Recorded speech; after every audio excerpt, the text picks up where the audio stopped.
Nós estamos no outono, né? Estação marcada pela queda nas temperaturas e baixa umidade relativa do ar. Cenário ideal para quê? Para o aumento da proliferação de vírus e bactérias. Nesse contexto, doenças respiratórias e alergias tendem a ser mais comuns. Mas que doenças são essas?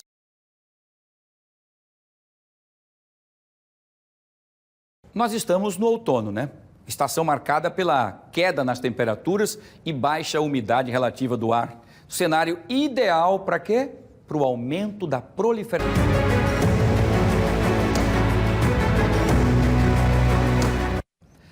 Começa agora o outono, que é uma estação de transição entre o verão e o inverno.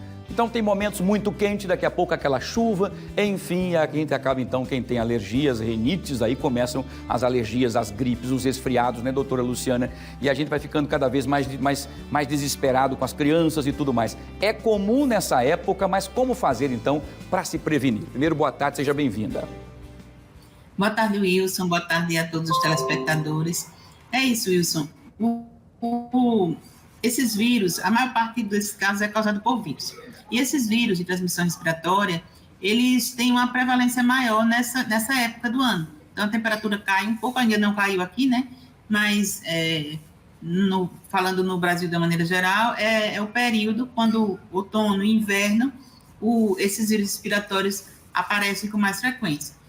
E aí eles acometem tanto crianças como adultos, alguns são mais comuns em crianças, como o vírus sincicial respiratório, que causa a bronquiolite, e os outros vírus, influenza, o vírus SARS-CoV-2, o vírus da Covid, que pode acometer todas as faixas etárias, mas também tem uma gravidade quando acontece nas crianças pequenas, nos idosos. No ano passado, foi feito um estudo aqui pela Secretaria de Saúde, um estudo muito bem feito, junto com a Vigilância e o LACEN, que é o Laboratório Central, colhendo amostras de secreção das pessoas que se dirigiam a alguns postos específicos com a síndrome gripal, e lá eram coletadas amostras de secreção. E aí foram mais de 1.000 casos isolados de influenza A, de influenza H1N1, depois de influenza A H3N5, e também influenza B, SARS-CoV-2, mais de 500 casos, mas a gente também teve rinovírus, a gente teve o vírus sincicial respiratório. Então, essa amostragem, ela dá uma ideia de quando esses vírus aumentam sua intensidade, e é justamente nesse período de outono, do inverno, principalmente. Mas o SARS-CoV, por exemplo, ele aumenta, ele tem ocorrido no nosso meio em 3 ondas, no início do ano, no meio do ano e no final do ano. Por quê? Pelas aglomerações das festividades e tal. Então, Natal, né, Ano Novo, Carnaval, festas juninas, depois, novamente, no final do ano, com as comemorações de Natal. Então, esse, mais ou menos, é o padrão agora do SARS-CoV. E a principal forma de se prevenir contra isso é com a vacinação. Perfeito, exatamente. E as vacinas estão disponíveis para que você tenha, se você por acaso for vítima desses vírus, com a potência bem abaixo, quase muitas vezes até imperceptível, né? Agora, se não tomar a vacina, poderá então visitar o hospital de uma forma terrível, como nós vimos em outros momentos, né? Doutora, vamos lá. Exatamente. Pois não, vamos trazer então as perguntas de quem quer participar desse bate-papo conosco. Deixa eu ver a primeira pergunta de hoje, quem faz para a doutora Luciana Pacheco é o Ronaldo Santos. E ele pergunta o seguinte: doutora Luciana, o consumo de vitamina C evita a gripe? Oi, Ronaldo.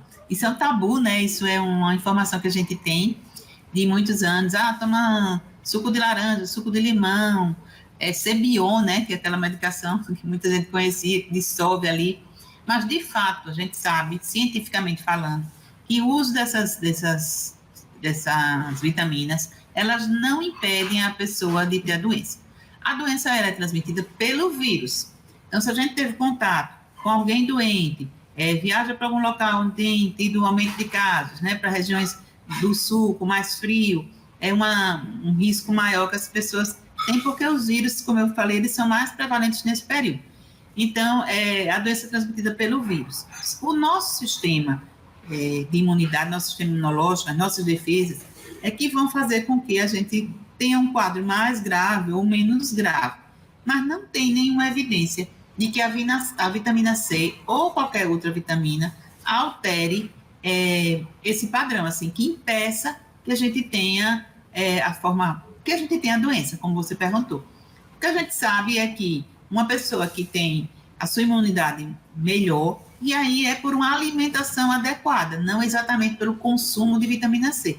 É claro que se você puder incluir na sua alimentação a laranja, o limão, as frutas cítricas, que a gente sabe que tem mais vitamina C, é bom, vale a pena, mas uma alimentação adequada, sem muitos exageros, e dormir bem, e principalmente se proteger com a vacinação, é muito melhor do que gastar dinheiro comprando vitamina C. Perfeito, excelente. Tem gente que vai na farmácia e leva aquela, parece até um supermercado, né? Todas aquelas vitaminas C. Vou chupar 40 laranjas, tudo vai embora no xixi. Essa que é a verdade, né? Não adianta nada, o corpo não absorve aquela quantidade toda, então você acha que... Isso. Não é isso, doutor? Então tá aí, então é uma explicação importante. Muito bem, Ronaldo, então é se cuidar, vacina e mandar abraço. Vamos para a segunda pergunta de hoje, deixa eu ver quem faz a pergunta.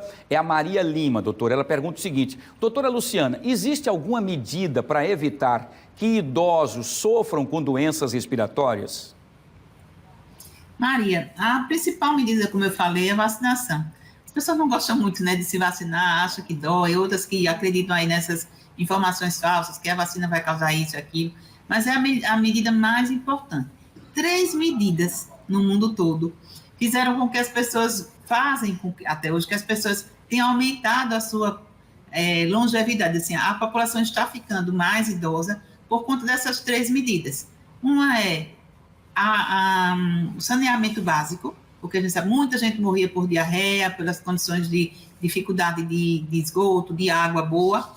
Outra é a produção de antibióticos, porque tem doenças causadas por bactérias que, se a gente não tratar com antibiótico, pode morrer, e era alta também a mortalidade. E a terceira é a vacinação. Então, porque a gente sabe que tem doenças que, com a vacina, a população fica, de fato, protegida. Então, a gente tem vacina contra influenza, que o idoso pode tomar, faz parte hoje do calendário de imunização do idoso. A vacina contra a influenza, que é a gripe, tem a vacina contra a Covid, tem a vacina contra a bactéria como o pneumococo, que pode causar pneumonia no idoso. Então, a gente tem uma gama de vacinas, uma série de vacinas que podem proteger o idoso.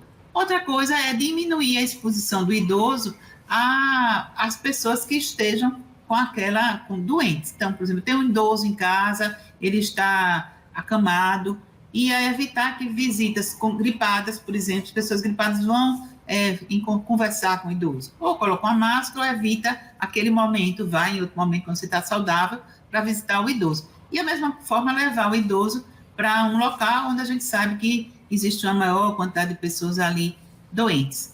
Vai levar o idoso para fazer exame no laboratório. O ideal é que ele vá de máscara, porque as pessoas no laboratório, elas também podem estar doentes, e aí, mesma coisa, você vai levar para uma consulta num hospital, num ambulatório, que vai várias pessoas ali juntas, a chance de haver ali transmissão é maior.